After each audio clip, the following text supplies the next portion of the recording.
Christmas is all about tradition. It's also all about cookies and candy making.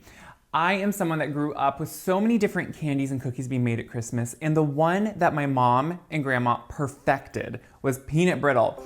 On my YouTube channel, this is actually one of the ones that does so well because people, I think, love peanut brittle, but the one thing it can be is too hard, as in too dense and just like a piece of glass and you're worried about breaking your tooth. This peanut brittle is really simple ingredients, but it maintains its light, airy texture, almost crumbly, delicious, caramely flavored with the peanuts toasted. Guys, this is seriously the best peanut brittle, and I think it will take the mystification of candy making away. All you need is some simple ingredients and a good candy thermometer. Thermometer is important because temperature is all that we're really caring about when we're doing sugar. So to start, in a heavy bottom kettle, and I say heavy bottomed because if you have a good heavy pan like this is just a 4-quart, you're gonna make sure you have a more even temperature as it's heating, and things are a lot less likely to stick on the bottom. You don't want sugar to burn, you don't want the temperature to heat up unevenly. So if you have a heavy saucepan like this, it will do much better. So it's a really simple recipe. Remember, it's candy, okay? Candy. So yes, there are some candy-like things in it. We're gonna put some sugar. We're gonna put a little bit more sugar. You eat a little bit of it and you do it only at Christmas. Then we're gonna add a little bit of water. This just takes it so it, again, heats it up evenly as it's heating up and makes it a little bit easier so you don't just have to melt the sugar alone, which can just make caramel right away and not be as easy. Then we're gonna add the corn syrup. Yes, it takes corn syrup. It's not high fructose corn syrup, it's just corn syrup. And again, it's a candy you're gonna make once a year, maybe twice, maybe 3 times. I love to give this away as gifts. I think, especially when it's something that not a lot of people make or they're used to just buying, it is so fun to be able to make it, and you guys will be a master at making it. Like, this is so easy. So I'm just gonna make sure that that sugar on the bottom of the pan is moistened, because when you put the sugar in first like that, or even when you just dump the sugar right in on top of the water, it can create a space where it gets dry kind of on the bottom, and that would be a place that would burn. So you just kind of want to stir it, make sure that water, corn syrup, sugar are all incorporated. Now I'm gonna bring it over to the stove. We're gonna go over kind of medium heat. You don't wanna go too hot right away, because again, you want it to start heating up. And what we're gonna do is just a 2-step process here where we wanna heat it to 250 degrees. And then after that, we add a couple more ingredients, then 310 degrees. So the degree is extremely important. That's why I use an instant read thermometer. So in a couple seconds, it gives me the temperature right away. You can also fit a candy thermometer on the kettle. I just find those sometimes kind of hard. You don't want them to touch the bottom of the kettle. You want them to be just right. So instant read to me is the way to go. When you're making anything candy, I have my peanuts ready to go. And then I will also be adding a little bit of butter with the peanuts. So I like everything ready before I get to that point, because once sugar gets to a point, you want to be ready to go. While that is heating up, my pan, I have my pan. This is, you can do any size pan, but this will hold it in and keep it a certain thickness, and I like it thick. I just think that's extra good. The only thing I do is I do rub some butter on the bottom of the pan and on the sides. It just makes sure that it releases extremely easily.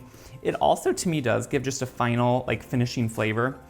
That's, again, that butter that we're putting into the mixture does the same thing, and butter really does. It just flavors it perfectly. So you can even run your finger around just to make sure those corners. And it is not a bad idea to have a pan that you always use for peanut brittle, because sometimes the high heat on certain pans can be a little hard on it, could even warp it. So if you have a lovey, like a pan that you love the most, this may not be the time to use it. And also I have it on a silicone mat, just so it doesn't, it's hot. We're gonna put it in over 300 degrees when it's done, so. Otherwise, we're gonna let this come up to 250 degrees, then we'll keep going. So as it's doing that, I'm just gonna watch it. Every so often, I will just drag a spatula to make sure nothing's sticking. But I'm just gonna let it come up now to temperature and then keep going.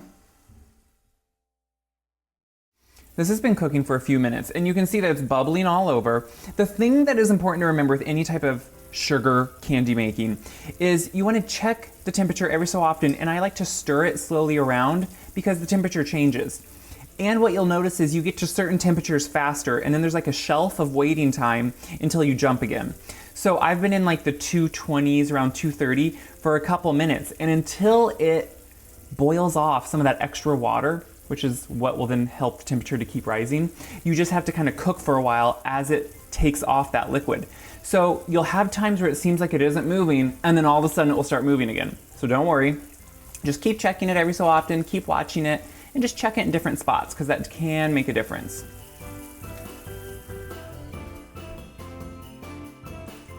So I'm stirring it around, and we're just about to 250, and what you'll notice is if you take your tip of your thermometer and touch the bottom, all the way, it jumps way up higher than it is. So that's why you want to keep that above, only into the mixture, and make sure that you're getting a good read. So I got what I wanted. I always like wipe it off right after because it gets hard on there otherwise, and then it's hard to get off. So I'm gonna keep this right here, and now we're gonna pour in the butter. A little bit of butter makes a huge difference on flavor. You want this butter in there. And then my raw peanuts. That is another important step here because this is actually gonna cook those peanuts. So at this point, you do have to stay here. It's gonna drop the temperature at first because we just added, items that weren't hot. But now we're gonna stir it because the peanuts that sit on the bottom, if they would just sit there while it comes up to now a higher temperature of 310, hard crack, so you get a good brittle, they could burn on the bottom of the pan. So we're gonna sit here and we're gonna be stirring it just kind of slowly, making sure that no peanuts sit on the bottom in one spot. We're gonna let it continue cooking. It's gonna get up to 310 degrees. It will change color slightly, a little bit more amber. And then we'll pull it over, add 2 important ingredients, and be done. It sounds kind of scary, but guys, when you break it down, this is so doable, and it is gonna be the best brittle you have ever had. Got to 310 degrees, and you'll notice that it gets a more caramel color. The peanuts not only smell toasted, but look toasted, which is important. So we're adding some baking soda. Super important. That is what's gonna create a reaction and make it really light and fluffy. And then some vanilla. Again, super important. We're getting the flavor. Don't be scared of the bubbling up. It changes, look at that. That's beautiful. So that reaction, you stir it a couple times to make sure it's all combined. And we're just gonna pour it into our prepared pan. Now, I think the biggest mistake a lot of people make when they make this is they want to spread it out. They use a knife or an offset spatula. Do not touch it. Do not touch it at this point. You went to all this work to make sure it was light, airy, fluffy. Guys, by the way, it smells amazing. I love caramel, so. No, don't touch it. Leave it. It has to just go on its own. It will spread out slightly. But if you touch it and smooth it out, it's gonna get really dense, too brittle, glass-like. Leave it like this, let it cool completely, and then we'll just break it up, and you will have amazing peanut brittle. Guys, I wish you could smell this because it's so good. So we're gonna let it cool, we'll come back, we'll break it up, and we're just gonna have a party. Here is the peanut brittle. It's so beautiful. It has sat, it has cooled, like I can touch it, it's fine. And all we do now, there's really nothing special to this. You can just break it however you want. We buttered the pan so it comes out really easily. I just go in and start breaking it into pieces. There's really no right or wrong. You can just take your hand and do it. Some people take, I think, a hammer. I don't understand why because this is so easy. So what I want to show you, look at how thick that is, but then how light and airy. You still see all the bubbles on the top.